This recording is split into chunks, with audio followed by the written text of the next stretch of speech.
Welcome to the lecture for Chapter 8. Chapter 8 covers evaluation, which is the fourth part of the PR process.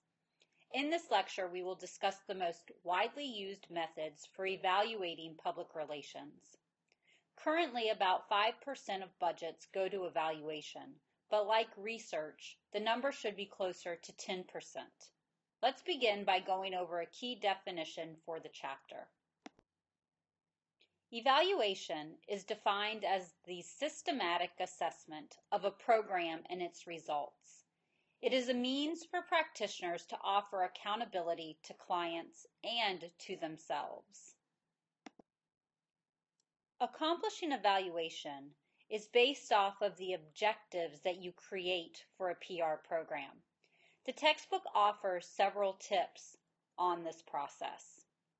PR personnel and management should agree on the criteria that will be used to evaluate success in attaining objectives.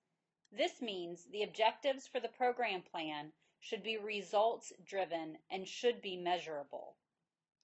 You should not wait until the end of a PR program to determine how objectives will be evaluated. If an objective is informational, measurement techniques must show how successfully information was communicated to target audiences. If an objective is motivational, these are more difficult to accomplish. It must be proven that PR accomplished the objective and not another area, such as advertising or marketing. The textbook offers key questions to ask to begin the evaluation process. These questions include the following. Was the activity or program adequately planned? Did the recipients of the message understand it?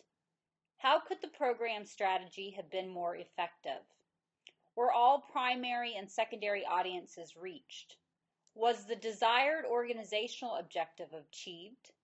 What unforeseen circumstances affected the success of the program or activity?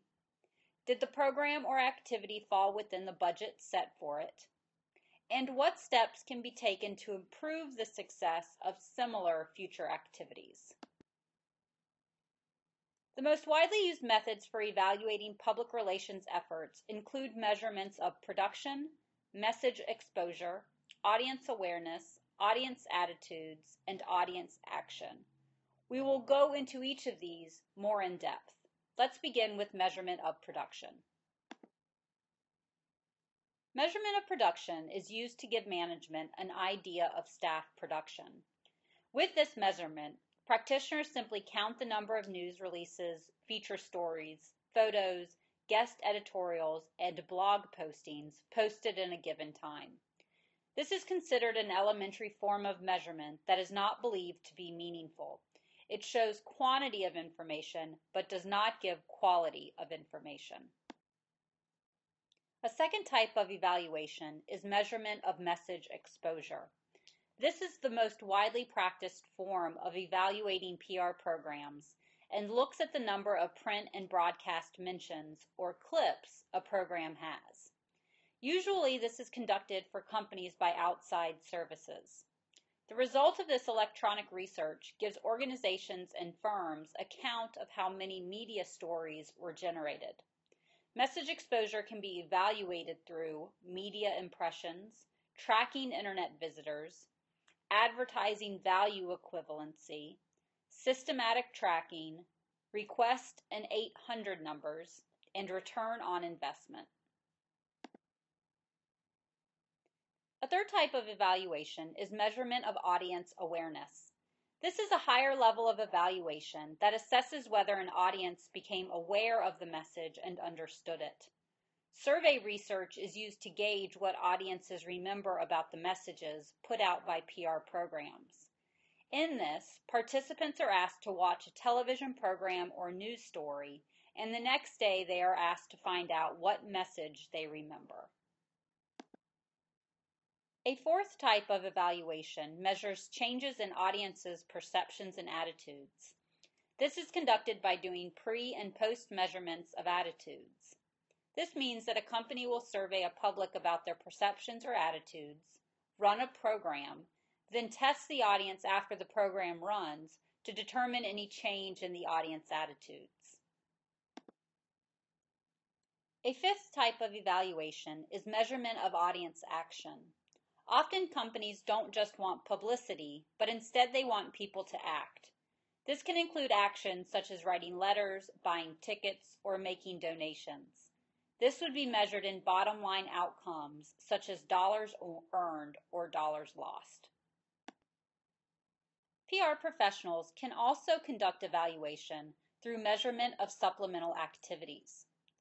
These supplemental activities can include communication audits, pilot tests and split messages, meeting and event attendance, and newsletter readership. Let's begin with communication audits. The entire communication activity of an organization should be assessed at least once a year to make sure that it is reaching their primary and secondary audiences. It should include analysis of all communication activities, informal interviews with rank and file employees, middle management, and top executives, informal interviews with community leaders, media gatekeepers, consumers, distributors, and other influential persons in the industry. Pilot tests are done before a PR campaign runs to test messages. The split message approach uses direct mail and email campaigns. A third type of supplemental activities are meeting and event attendance. This obviously counts how many people attended, but again, this doesn't measure what the audience took away. The most common technique is to hand out a form asking people to rate the event. And finally, newsletter readership.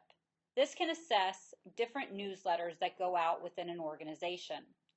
Ways to evaluate newsletters include content analysis, readership interest surveys, article recall, and advisory boards. This concludes the lecture for Chapter 8. We went over the last step of the PR process, which is evaluation. Evaluation is sometimes overlooked, but is an extremely important part of the PR process. Hopefully, this provides a number of methods of evaluation for you to utilize in future PR programs.